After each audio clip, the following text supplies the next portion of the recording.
Next up, let's talk about the Lakers now. Okay. What the Lakers did to the Nuggets last night was ridiculous. They were freaking awesome.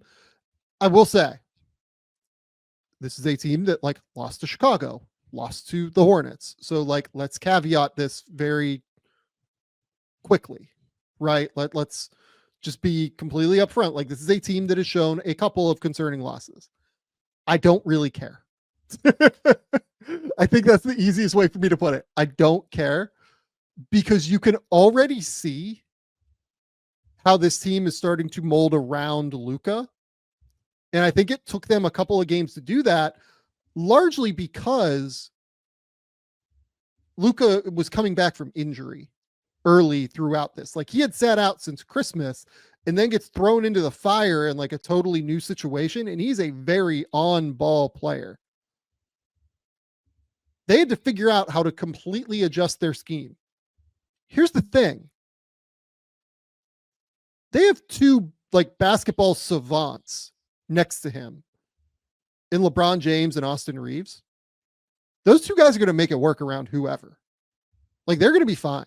They're going to make it work no matter what like they need to fill role wise.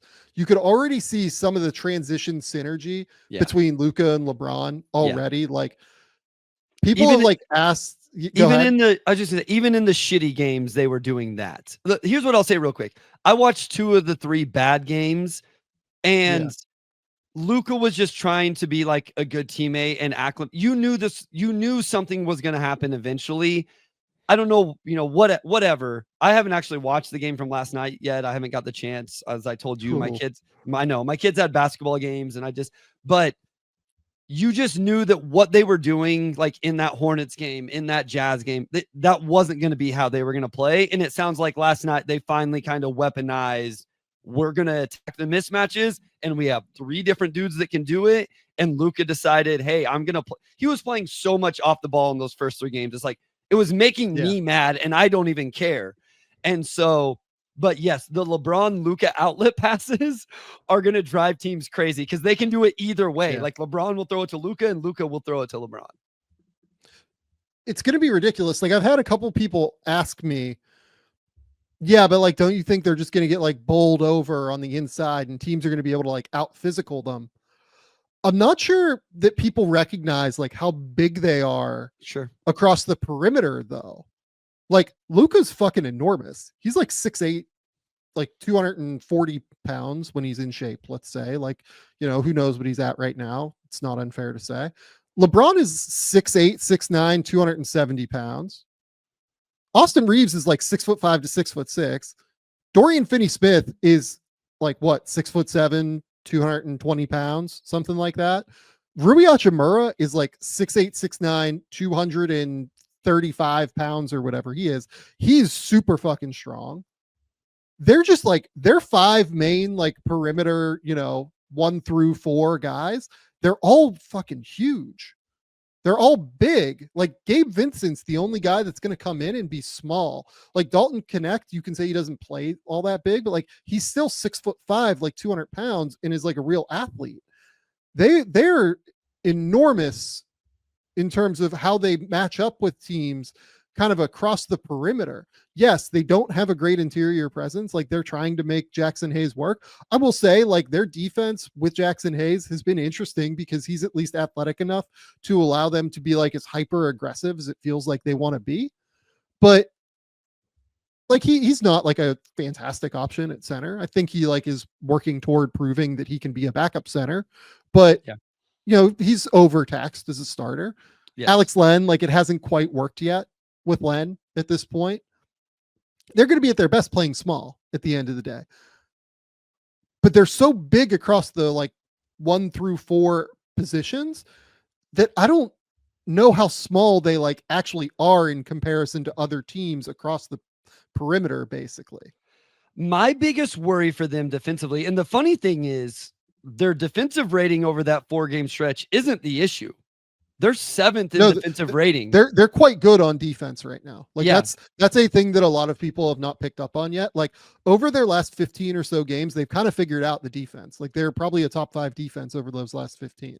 And what it is they're just going to have to be elite with off-ball rotations and schemes and stuff like so whoever's designing the scouting reports and the schemes for that Lakers staff, I think is going to be one of the most important people on that staff, because I think that's where it comes down to, because Luka's not locking you up at the point of attack. LeBron's not locking you up at the point of attack game in and game out. I love Austin Reeves, but I was talking to somebody today, putting him on the LaMelo Balls and the Jamal Murrays and the SGAs and et cetera of the world isn't really what you ideally want Austin Reeves doing. If he's on your second best perimeter player, that's a little different. Austin Reeves is going to compete, but that's not necessarily the role you want, and it's the role he's going to have to play for this team. Dorian Finney-Smith, really good with certain matchups.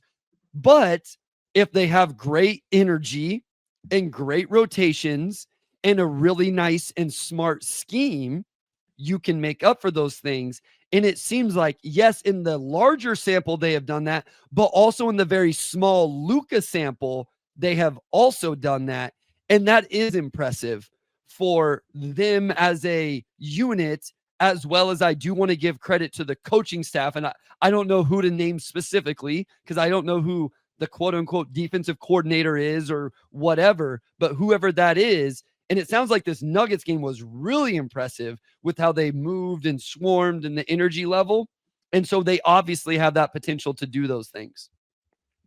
So I think if I'm worried about one team type in the playoffs, it's a team that like really spaces you out and shoots it. I would say, like, even like Charlotte and Chicago, the two games that they've lost, right? That's actually kind of what those teams do. Like, they really do try and space you out and shoot it in a real way. I think that that's like what I would be a little bit more concerned about than Denver, particularly because Denver just doesn't take threes. So like they can just kind of be big across the perimeter and, you know, big across all their positional matchups except for Jokic. Is Memphis a team that makes you nervous for them? Would that be a team? I just don't know. I'm not saying Memphis is like a bad team in the playoffs. I just don't know what Memphis is going to be in the playoffs because A, I would like to see Ja play like a nice run of games here health wise, and B, I just don't know what that scheme is going to look like in the playoffs yet. Like I've even like gone back and watched like some Paris games because, you know, Tomasi Salo like has played a role in bringing this offense here to Memphis, and he's their lead assistant. And like, yeah, Paris was awesome in the playoffs last year. Like they looked great, but it's just different in terms of what it is, in terms of that scheme. And like, is the way that they just like functionally continue to rotate around the court in space going to be enough for them to continue to get premium looks in the playoffs against higher level defenders consistently, right? Like they struggled against Orlando with that, honestly. So I just don't know what to do with Memphis yet. But honestly, like the team they've lost to obviously is Denver recently. And I don't know, like, I think that this matchup is just very different now than it was previously with the Nuggets. Like, I'm not saying that the Nuggets don't win this matchup. They still have the best player in the world in Nikola Jokic, but it now doesn't function in the same way it did prior, where you knew that Jokic was just going to sun Anthony Davis and just like clown him. And then like it was going to be completely reliant upon like LeBron beating four dudes across the perimeter, basically.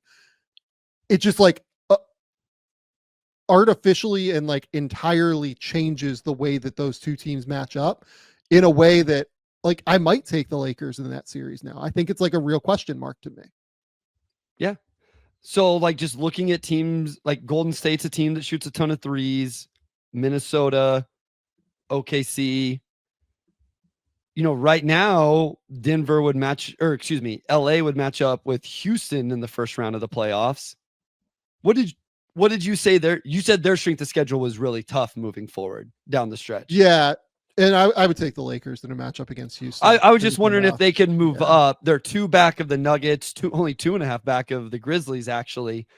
But if that strength, like, there's starting to be a little bit of, like, it looks like maybe Houston could be the 4-5 right there. And I'm with you. It seems like that would be a solid a matchup for them. Yeah, I mean, like there's more separation between the Lakers and Nuggets at 3 and then Houston and LA at 5 and 6, Yeah. right? Uh than there is kind of anywhere else across the Yeah. board realistically, but we Other still than like OKC. yeah, we still have 25 games left. Like Yeah, there's not, it's not like we're at a place where it's far off, sure. right? So, and by the way, if I don't know if you've picked up on this yet, given how close we are, I think that next Sunday is like 3/4 awards for us, right? I wondered if it was coming soon. Yeah, I think it's like 3/4 awards is next Sunday. We'll have to figure out what we're gonna do this weekend or on Thursday this week. But yeah, that's a real thing. But the Lakers look like a real team to me. Like their defense looks great. I think that the way that I think shifting Luka on the ball is the right call. I like the idea of LeBron playing off of that as like an off-ball player. And then Reeves will just fit whatever you need him to. Like Yeah. I know that people had that question of, oh my God, like is it too much ball? Austin's gonna be fine. Like he works in whatever way you want him Yeah. to. He's just a really smart basketball player. So yeah, I don't know what to tell you guys. This is an awesome team. And if they had a real center, I still think not doing the Mark Williams deal was the right call at the end of the day, because you're building for the long term here with Luka as well. And that wasn't my favorite option. But if they had gone out and done like a backup deal for like a real center, this would be like a real contender to me. Yeah, Dorian Finney-Smith shooting just under 40% from 3, like doing exactly what we expected him to do for that team. Vanderbilt is back. I'm interested to watch the Dalton Connect minutes as we get to the end of the season into the playoffs. He is a rookie. We've talked about the defense.